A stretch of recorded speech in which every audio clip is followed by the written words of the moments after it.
नमस्कार दोस्तों, आप सभी का आपके अपने चैनल श्री ज्ञान लोक में स्वागत है। ज्ञानवर्धक कहानियों के लिए इस चैनल को सब्सक्राइब करके घंटी को जरूर दबा लें। नमस्कार दोस्तों, जय श्री कृष्णा, राधे राधे। दोस्तों, हमारे हिंदू धर्म में पति पत्नी के रिश्ते को एक पवित्र रिश्ता माना जाता है। शादी के वक्त 7 फेरे लेकर हिंदू पत्नियां 7 जन्मों तक का साथ अपने पति से पाना चाहती हैं।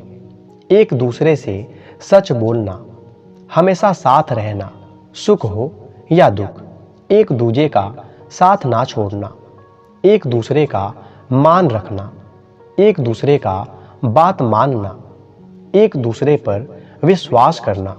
इसी प्रकार से और भी कई सारे वादे वर और कन्या एक दूसरे से शादी वक्त करते हैं, जिसे शादी के बाद पति पत्नी के रिश्ते में बंधने के बाद उन्हें उम्र भर निभाने होते हैं। तो दोस्तों, आज का विषय हमारे धर्म शास्त्रों में वर्णित पत्नियों के कुछ रोचक जानकारी पर है, जिसे कि आपको अवश्य सुनना चाहिए। ये पूरी वीडियो आपके लिए बहुत ही ज्ञानवर्धक है, अतः आप इस वीडियो को पूरे अंत तक जरूर देखें।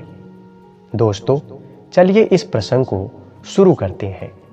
आप सभी ने वामांगी, अर्धांगिनी और प्रियवादिनी शब्द तो अवश्य सुना ही होगा, पर आप में से शायद कुछ ही इसके सही अर्थ को समझते होंगे।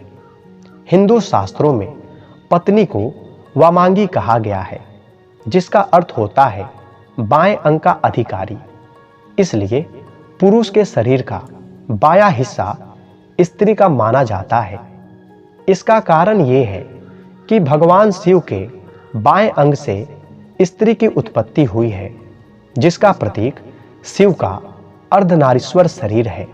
यही कारण है कि हस्तरेखा विज्ञान की कुछ पुस्तकों में पुरुष के दाएं हाथ से पुरुष की और बाएं हाथ से स्त्री की स्थिति देखने की बात कही गई है।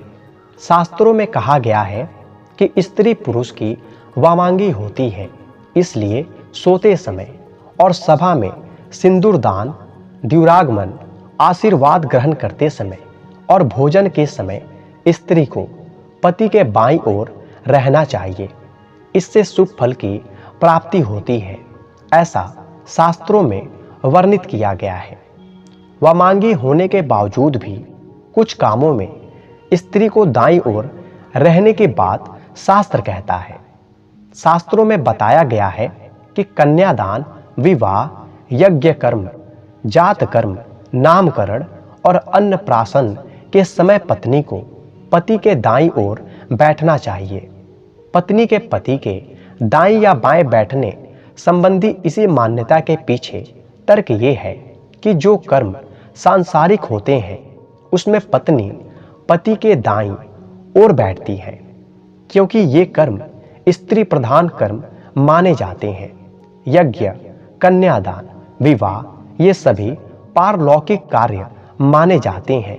इन्हें पुरुष प्रधान माना गया है, इसलिए इन कर्मों में पत्नी के दाईं ओर बैठने के नियम हैं।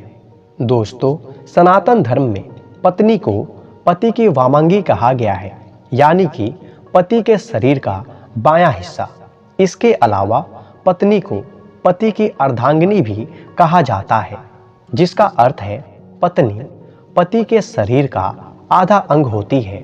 दोनों शब्दों का सार एक ही है, जिसके अनुसार पत्नी के बिना पति अधूरा है। पत्नी ही पति के जीवन को पूरा करती है, उसे खुशहाली प्रदान करती है, उसके परिवार का ख्याल रखती है और उसे सभी सुख प्रदान करती है जिसके वो योग्य है। पति पत्नी का रिश्ता दुनिया भर में बेहद महत्वपूर्ण बताया गया है। चाहे आपकी समाज कैसा भी हो, लोग कितने ही मॉडर्न क्यों ना हो जाएं, लेकिन पति पत्नी के रिश्ते का रूप वही रहता है, प्यार और आपसी समझ से बना हुआ। हिंदू धर्म के प्रसिद्ध ग्रंथ महाभारत में भी पति पत्नी के महत्वपूर्ण रिश्ते के बारे में काफी कुछ कहा गया है। भीष्म पितामह ने कहा था कि पत्नी को सदैव प्रसन्न रखना चाहिए, क्योंकि उसी से वंश की वृद्धि होती है। वो घर की लक्ष्मी है। यदि लक्ष्मी प्रसन्न होगी तभी घर में खुशियां आएंगी। इसके अलावा भी अनेक धार्मिक ग्रंथों में पत्नी के गुणों के बारे में विस्तार पूर्वक बताया गया है।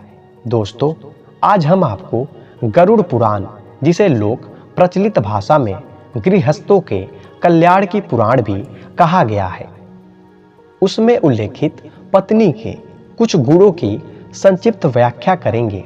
गरुड़ पुराण में पत्नी के जिन गुणों के बारे में बताया गया है, उसके अनुसार जिस व्यक्ति की पत्नी में ये गुण हो उसे स्वयं को भाग्यशाली समझना चाहिए। कहते हैं, पत्नी के सुख के मामले में देवराज इंद्र अति भाग्यशाली थे। इसलिए गरुड़ पुराण के तथ्य यही कहते हैं। गरुड़ पुराण में पत्नी के गुणों को समझने वाला एक श्लोक मिलता है, जिसका अर्थ होता है कि जो पत्नी गृह कार्य में दक्ष है, जो प्रियवादिनी है, जिसके पति ही प्राण है, जो पति परायणा है, वास्तव में वही पत्नी है। गृह कार्य में दक्ष से तात्पर्य है वो पत्नी जो घर के कामकाज संभालने वाली हो, घर के सदस्यों का आदर सम्मान करती हो, बड़े से लेकर छोटों का भी ख्याल रखती हो।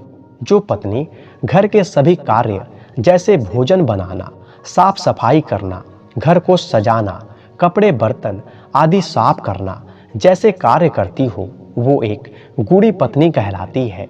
इसके अलावा बच्चों की जिम्मेदारी ठीक से निभाना, घर आए अतिथियों का मान सम्मान करना, कम संसाधनों में भी गृहस्थी को अच्छे से चलाने वाली पत्नी गरुड़ पुराण के अनुसार गुड़ी कहलाती है। ऐसी पत्नी हमेशा ही अपने पति की प्रिय होती है। प्रियवादिनी से तात्पर्य है मीठा बोलने वाली पत्नी। आज के जमाने में जहाँ स्वतंत्र स्वभाव और तेज तरार बोलने वाली पत्नियां भी हैं, जो नहीं जानती कि किस समय किससे कैसे बात करनी चाहिए। इसलिए गरुड़ पुराण में दिए गए निर्देशों के अनुसार अपने पति से सदैव संयमित भाषा में बात करने वाली, धीरे व प्रेम पूर्वक बोलने वाली पत्नी ही गुड़ी पत्नी होती है।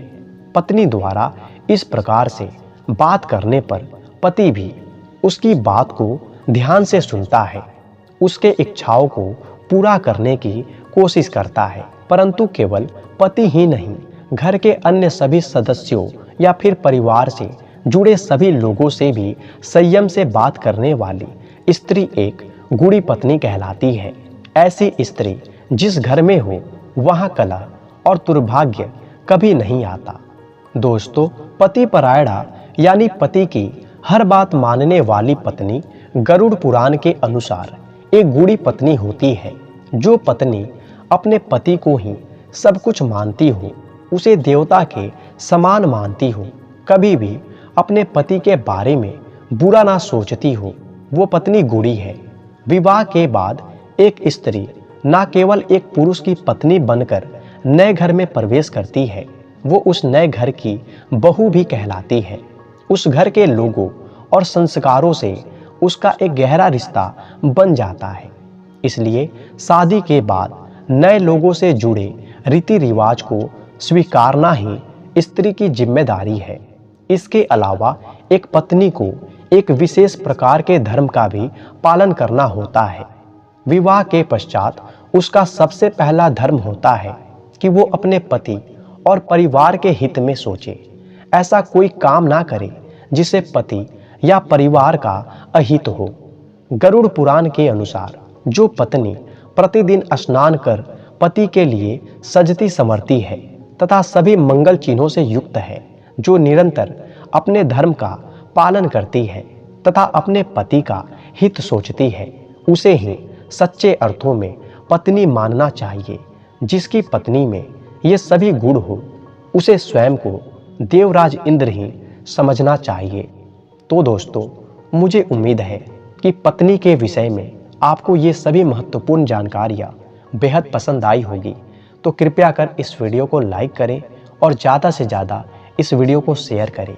धन्यवाद।